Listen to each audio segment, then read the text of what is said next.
ഇത് കണ്ടോ, ഞങ്ങളുടെ നഴ്സറിയിൽ കായ്ച്ചു നിൽക്കുന്ന കുടംപുളി ഉണ്ടോ? കുടംപുളി നിറയെ പൂക്കളാണ്. അതിനകത്ത് ഇങ്ങനെ ഇതുണ്ടോ, ഇതുപോലെ കാകളുണ്ടാവും. ഇതല്ല, ഇതിനേക്കാളും വലുതാവും. പക്ഷേ ഞങ്ങൾ അങ്ങനെ വലുതാക്കുന്നില്ല. വലുതാക്കുന്നതിന് കാരണം എന്ന് പറഞ്ഞു കഴിഞ്ഞാൽ അത് പ്ലാന്റിൻ്റെ മോശമാണ്. ഇതുണ്ട്, ഈ പൂക്കളെല്ലാം ഞങ്ങൾ കളയുക. അത് കാണിക്കാൻ വേണ്ടി ജസ്റ്റ് എടുത്തുന്നുള്ളൂ ഈ വീഡിയോ. ഉണ്ട്, ഇത് ഇതുപോലൊരു പ്ലാന്റായിരുന്നു. അപ്പോൾ നമ്മളതിൻ്റെ കായൊക്കെ വളരാൻ നമ്മൾ അനുവദിച്ചു.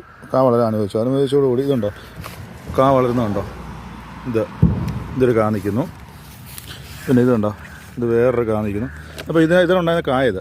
അപ്പോൾ ഇതിൻ്റെ പ്രശ്നം എന്താണെന്ന് വെച്ച് കഴിഞ്ഞാൽ ഞങ്ങൾ ഇതുണ്ടോ, ഈ കാ നോക്കി ഞങ്ങളത് പൊഴിച്ചെടുക്കുക, പൊട്ടിച്ചെടുക്കുക.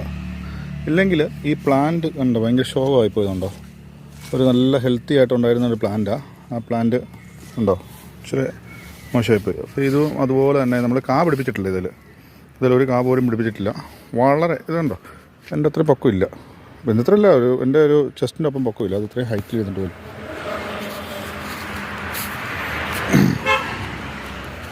അരയ്ക്കൊപ്പം പൊക്കമുള്ളൂ. പൂത്ത് നിൽക്കുന്നുണ്ടോ, നിറയെ പൂക്കൾ. ഇതെല്ലാം ഒടിച്ചു കളയാം കേട്ടോ. ഈ പൂക്കളെല്ലാം പൊട്ടിച്ചു കളയാം നമ്മൾ.